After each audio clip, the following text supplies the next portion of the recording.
Here's the master sleeve from my terrific T-top pattern. Number one, I'm not using a knit. Number two, I don't want a slim sleeve. I did take this sleeve and kind of walk it around in the armhole of the dress that I'm using, and I realized that I would have to add some in order to make this sleeve cap fit into that hole. So I added some here and here. Then I slashed and spread. You see I took a line straight from here over to here, and then slashed and spread and kind of reneged and did whatever in order to use half of the available fabric. This fabric has no direction, no nap, and I've got pretty side up of the fabric. You have to remember, okay, so this sleeve takes to here. That's why I put this straight edge down. Now, if I turn this sleeve over and flip it around, you can see that I now have the sleeve so that I can get two sleeves out. So I had the wide end here on one sleeve, and then to make it fit, I put the wide end up there. I could do that because there's no direction. Remember, to get a left and a right sleeve, you have to flip the pattern piece when you're cutting out of a single layer of fabric. I can go ahead and cut out my sleeves.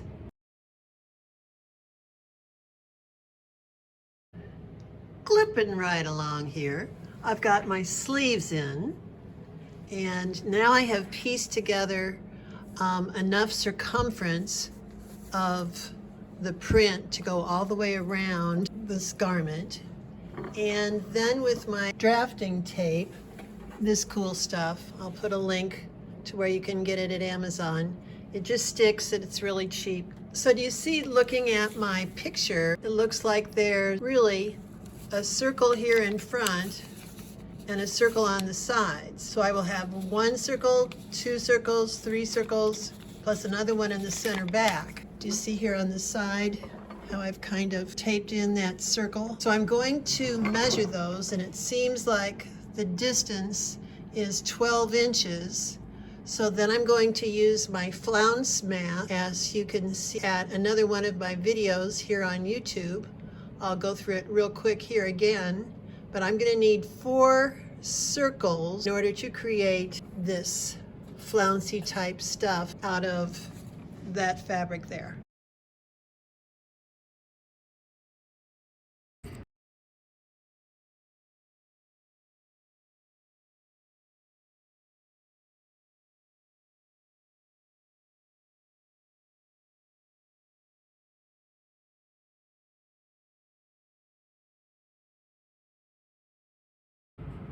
Let me cut up one side of it, realizing that this pattern stuff doesn't have the drape that that woven wonderful crepe will have.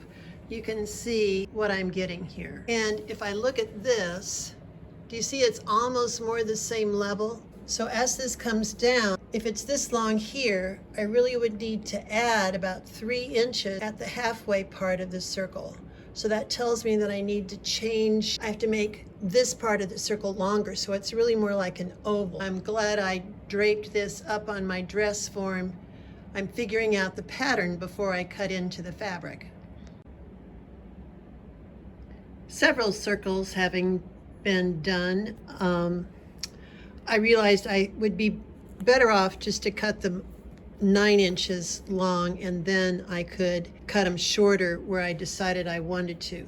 The other thing, even though my fabric is going to be really drapey, this has got too much. It's just too much.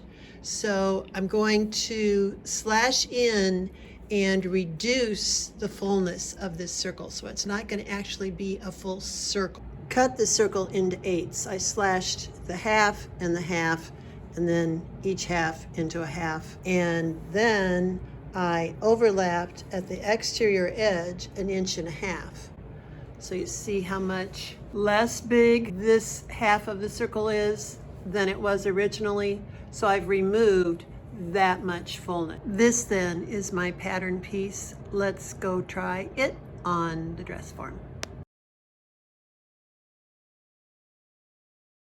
This is how it looks now, although I still think I've got more fullness at the lowermost edge than what I see here on this. This was probably chiffon, and I just don't see as much, so I'm going to go back and take out even more fullness.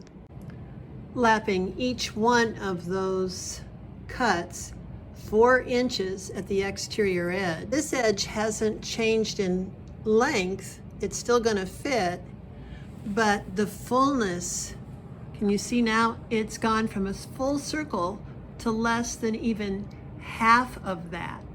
That's a substantial amount of reduction in the fullness. I'll go see what that looks like.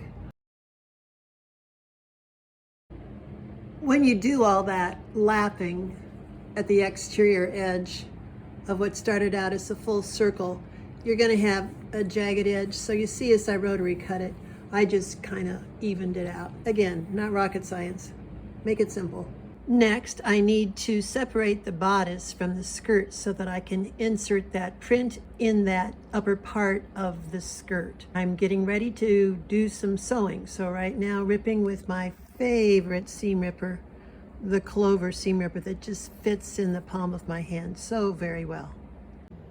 Here you can see one of those just put up here, and I think it's looking pretty good. I may well go shorter with it, and it will be a rolled serged edge hem. I have not gotten rid of the rest of this skirt yet. I can always cut it off later, right?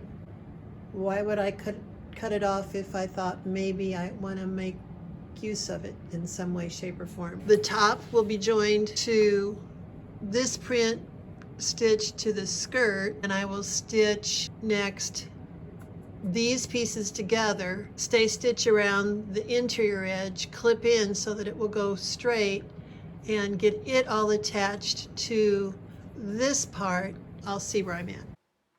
To attach those flounces to the skirt yoke, what I did was find the center of each of them and the center of the upper part of that yoke, and then I stitched them on to within, I'd say about 2 inches of each of the lowermost points.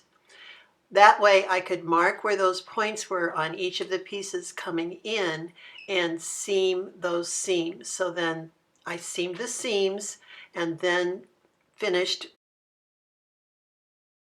sewing the flounces to the yoke after I had seamed the seams. After that, I did a 3-thread rolled hem around the very bottom edge. I will say that at the seam allowances, I angle trimmed them back so that there wouldn't be all the bulk where I was doing that rolled hem edge around the bottom. Contrary to what I had initially thought, I did not trim parts of the flounces to a shorter length, so it does hang uneven, but I liked how that looked. After I had done all that, then I went back and connected this skirt piece to the bodice, reinstalled the elastic on the seam allowance, and after I did all that, then I actually cut away all but about 2 inches of the lace skirt. I really should have just added my yoke and flounces to the bodice, not adding the skirt in at all, but at that point I still wasn't sure if I was going to keep the skirt. Leaving it in just made it bulkier, so I wish I had not done that.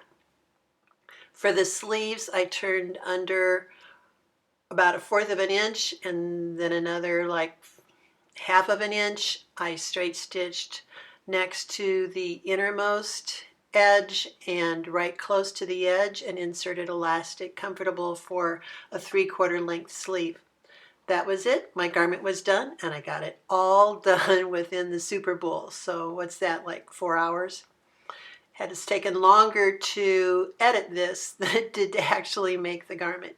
I hope you've learned something from this. Do go watch the flounce video, which comes from a guest appearance I made at It's So Easy TV. You'll find it and much more at my YouTube channel. Just hunt for Londa Sews. Off to do some more sewing, this time with sweaters.